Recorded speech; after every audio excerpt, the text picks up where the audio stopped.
Hello everyone, आज आपण पाहणार आहोत लाल बहादूर शास्त्री मराठी निबंध. तर चला सुरू करूया. लाल बहादूर शास्त्री यांचा जन्म 2 ऑक्टोबर 1904 रोजी झाला. आपल्या सर्वांना माहीत आहे की 2 ऑक्टोबर गांधी जयंती आहे आणि हा दिवस राष्ट्रीय सण म्हणून साजरा केला जातो. आणि त्याच दिवशी लाल बहादूर शास्त्री यांचीही जयंती असते, कारण या महान भारतीय देशभक्त आणि नेत्याचा जन्मही त्याच दिवशी झाला होता. लाल बहादूर शास्त्री यांची जयंती देशाच्या विविध भागात गांधी जयंतीसह साजरी केली जाते. केवळ गांधीजीच नव्हे तर लाल बहादूर शास्त्रींनी आपले संपूर्ण मन आत्मा स्वातंत्र्य संग्रामासाठी समर्पित केले. 2 ऑक्टोबर या दोन महान नेत्यांना समर्पित आहे.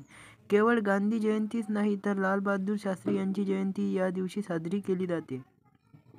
लोक या दिवशी केवळ गांधींची आणि त्यांच्या विचारधारेचे स्मरण करत नाहीत, तर देशासाठी निस्वार्थ समर्पण आणि ब्रिटिश सरकारच्या अत्याचारापासून मुक्त करण्यासाठी त्यांनी केलेल्या अथक प्रयत्नांमुळे लाल बहादूर शास्त्रींची आठवण येते.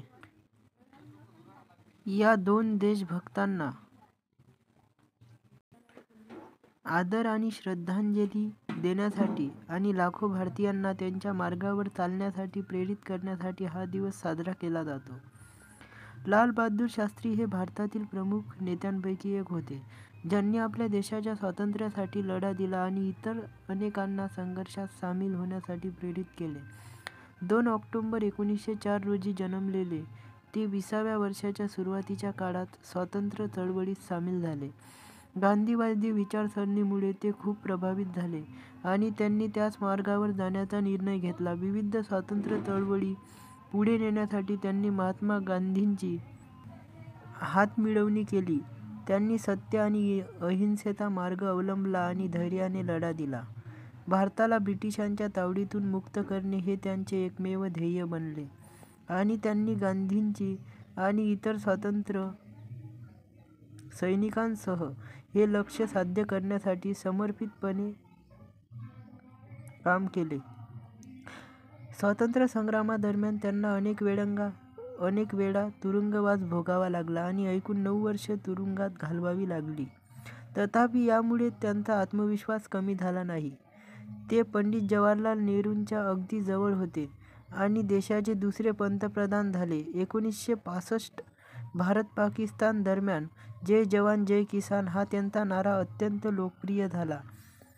ते त्या सैनिकांना आणि शेतकऱ्यांना खुश करण्यासाठी घोषणा घेऊन आले, जे अहोरात्र मेहनत करतात आणि देशाची सेवा करतात. ही घोषणा आजही लोकप्रिय आहे आणि शेतकरी तसेच सैनिकांना प्रोत्साहित करण्यासाठी वापरली जाते.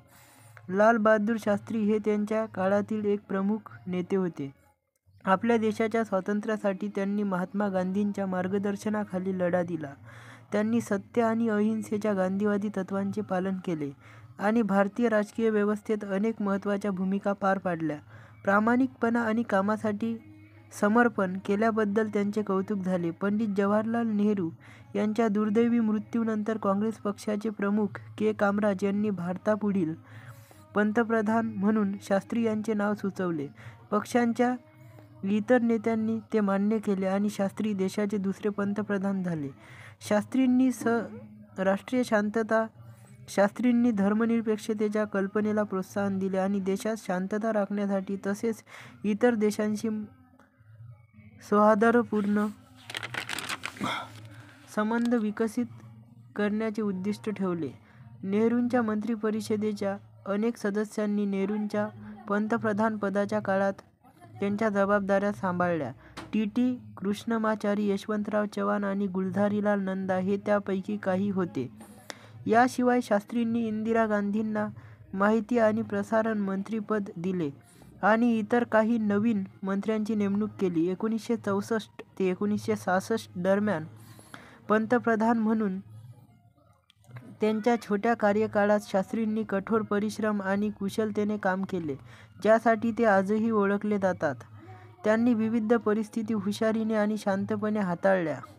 1965 ची मद्रास हिंदू विरोधी चळवळ ही त्यांच्या काळात देशाला भेडसावणाऱ्या महत्त्वाच्या परिस्थितींपैकी एक होती. भारत सरकारला हिंदी ही देशाची राष्ट्रीय भाषा बनवायची होती. मद्राससारख्या अहिंदी भाषिक राज्यामध्ये हे चांगले झाले नाही. विद्यार्थी तसेच व्यावसायिक आणि विविध क्षेत्रातील इतरांनी दंगल सुरू केली आणि परिस्थिती तणावपूर्ण बनली. शास्त्रीजींनी अहिंदी भाषिक राज्यांची अधिकृत भाषा इंग्रजी राहील या आश्वासनानंतरच दंगल संपली. 1965चे भारत-पाकिस्तान युद्ध देखील त्यांच्या कार्यकाळात घडले आणि त्यांनी परिस्थिती हुशारीने हाताळली. 22 दिवसांनी युद्ध रद्द करण्यात आले. शास्त्रीजींनी आर्थिक विकासासाठी काम केले. शास्त्रीजींनी देशाच्या आर्थिक विकासासाठी आणि समृद्धीसाठी देखील काम केले. त्यांनी दुधाच्या उत्पादनात वाढ करण्यास प्रोत्साहन दिले. त्यांनी गुजरातमध्ये स्थित अमूल दूध सहकारी संस्थेला पाठिंबा देऊन हे केले आणि राष्ट्रीय दुग्ध विकास मंडळाची स्थापना केली. पंतप्रधान म्हणून त्यांच्या कार्यकाळात भारतीय अन्न महामंडळाची स्थापनाही झाली. त्यांनी शेतकऱ्यांची आर्थिक स्थिती सुधारण्याच्या दिशेने काम केले. कार्डियाक अरेस्टमुळे 10 जानेवारी 1966 रोजी शास्त्री यांचे निधन झाले. तथापि त्यांच्या मृत्यूचे कारण अनेकदा हत्या असल्याचा संशय आहे. तर मित्रांनो, तुम्हाला लालबहादूर शास्त्री निबंध आवडला असेल तर तुमच्या मित्रांना शेअर करायला विसरू नका. धन्यवाद.